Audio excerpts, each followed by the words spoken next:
بسم الله الرحمن الرحیم. ډیر ګران مشر میا افتخار حسین صاحب، السلام علیکم. وعلیکم السلام. میا صاحب،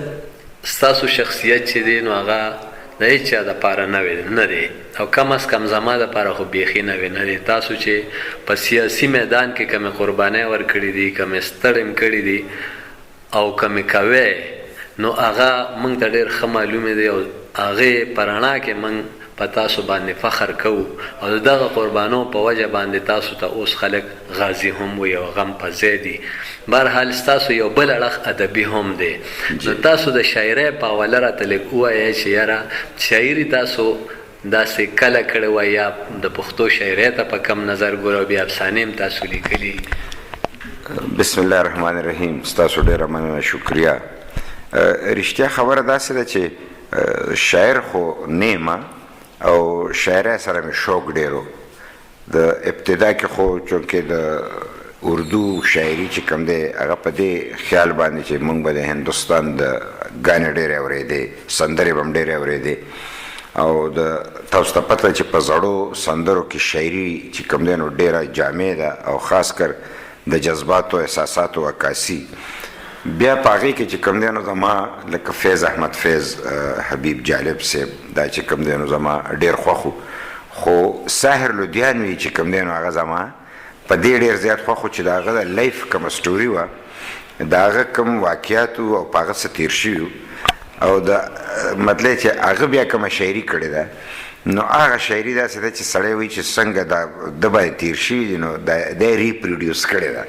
نو ډېر پر اثره و. زما به ډېره خوښه و، اکثر به پرچین کتاب ما ځان سره ګرځاو. ما به کوشش کو چې زه یاد کړم، خو یادېده به راته نه. بیا په دې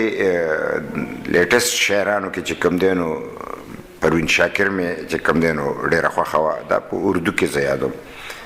قدرت ته ګوره چې زه چونکې د ماشوموالي نه ووایه، ځکه چې سکول ته تلم نو د باچا خان سکول ته لاړم، اسلامي ازاده مدرسه وه،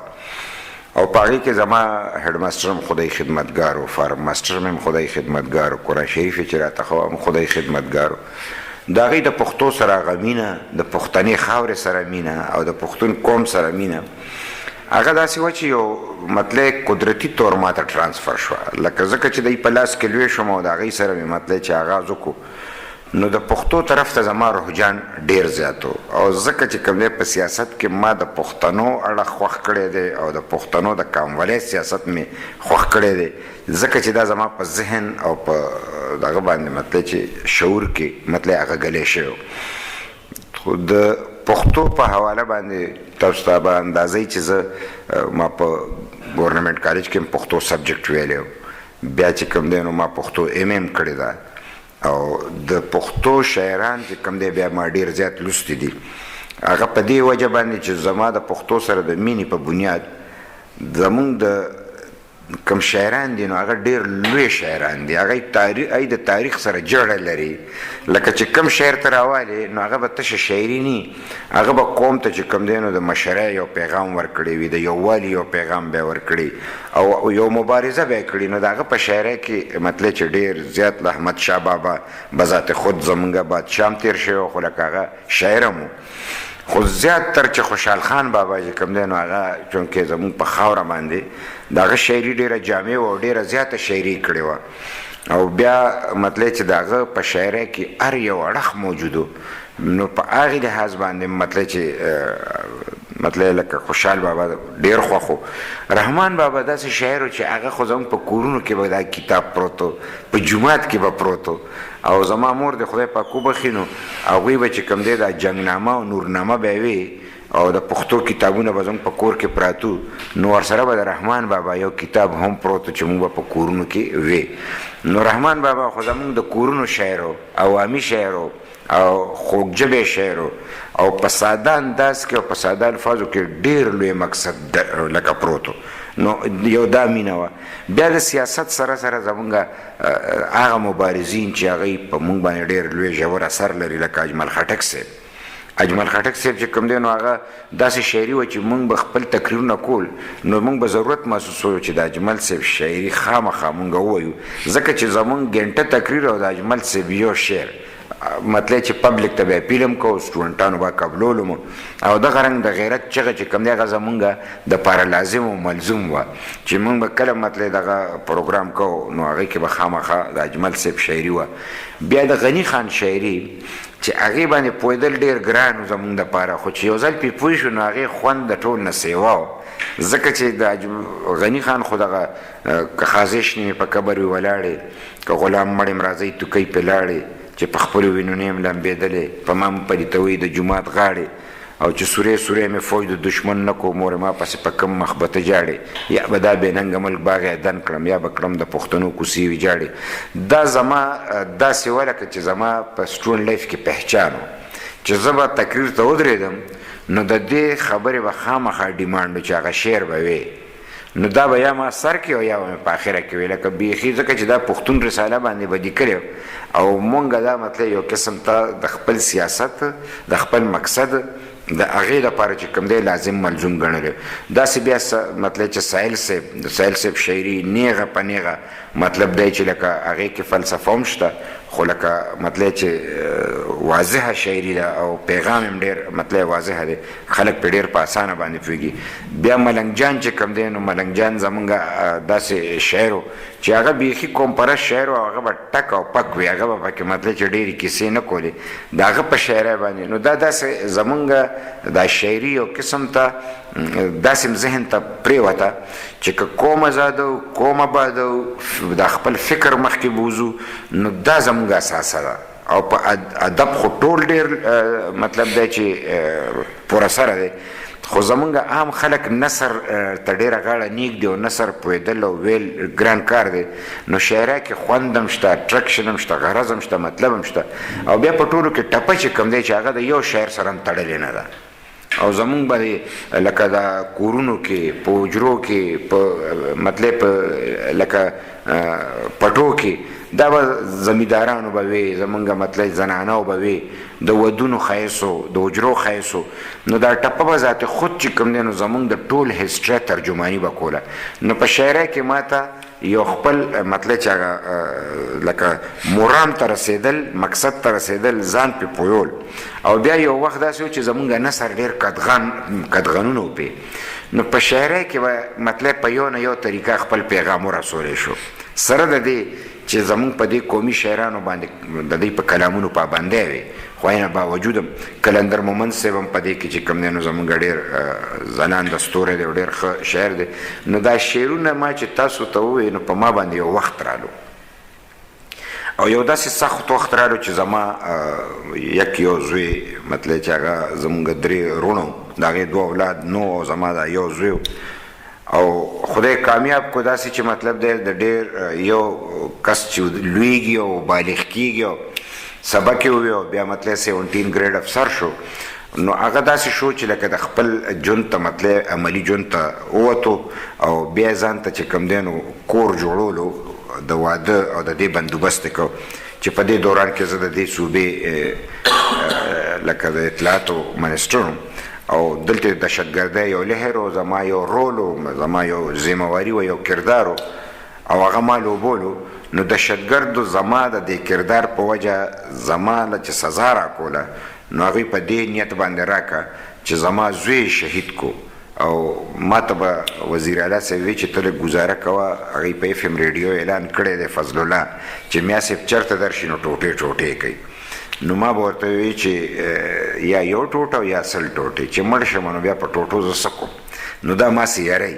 خو ما ته د دې خبرې احساس نو چې هغوی به ما نه وژني بلکې په ژوند باندې به ما ټوټې ټوټې کړي زما زړه به زما نه جدا کوي او زما زوی چې کوم دی نو شهید کو دا یو داسې واقع وه چې ټولې دنیا ته پته ده دا بله خبره چې زه د باچا خان د سوچ او د فکر پیروکار یم د پښتو او د دې خاورې سره مینه ده نو ما د خپل د زوی مینه د قوم په مینه کې شامله کړه او د هغه وینه مې د قوم د وینې سره شامله کړه او ما په هغه ټایم دا خبره وکړه چې دا زما زوی ضرور دی خو دا قومي شهید دی او دا د دې خاورې د مطلب د مقصد دپاره مطلب چې ما یو رول پلی کوو د هغې په وجه شهید شوی دی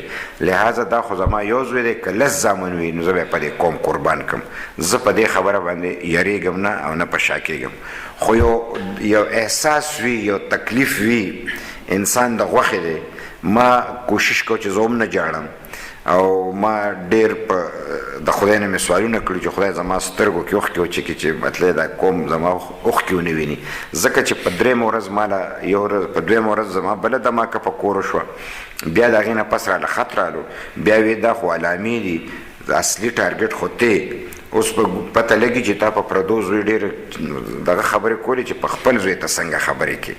نو په هغه بنیاد باندې ما چې کوم دی وی چې دا دهشتګر خوشحال نه شي،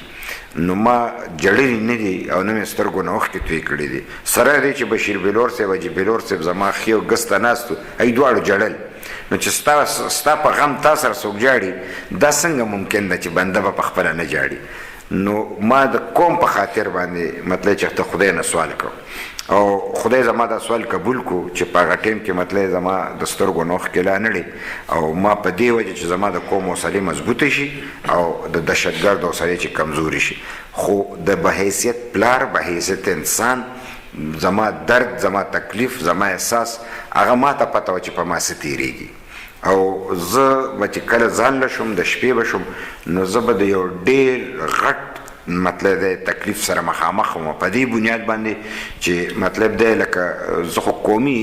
خدمت کوم او زه خو د دهشتګردۍ نه خل بچ کوم، زه خو د باچا خان پیروکار یم، دا د تشدد خبره کوم د مینې خبره کوم. اخر په ما دا تشدد ولې وشو، دا زما مطلب سره دا ظلم دا زیاتې ولې وشو او دا قومي جذبه څه جرم دی، د قوم خدمت څه جرم دی، دهشتګردۍ خاتمه جرم دی، عدم تشدد عمل کول جرم دی. به هر کیف داسې سوالونه به زما ذهن کې تېرېدل او ما به وی چې ټیک ته کاڼې چې مات شي نور هم تېره شي، که زما زوی شهید شو نو زه به د دې نه زیاته مبارزه کوم، زه به د دې نه زیات کوشش کوم چې چېرته د دې خبرې چاته اندازه مونه لګي چې ګینې مطلب میا صاحب چې کوم دی نو خفه دی، خو به حیثیت انسان ما چې کوم دی خپل خفګان په لیکلو کې د هغې زور وښکو چې زه د دې دا زور وباسم دا د زړه بړاس وباسم. نو ما خپل داسې خبرې ولیکلې چې تقریبا 100 صفحې ما په نثر کې ولیکلې، نو چې هغه ما کله کتې نو زما تسلي پرې نه کېده. نو ما زړه ته داسې راغل یو سوچ مې رالو چې ټول عمر مې د دې مشرانو د شاعري ویلې ده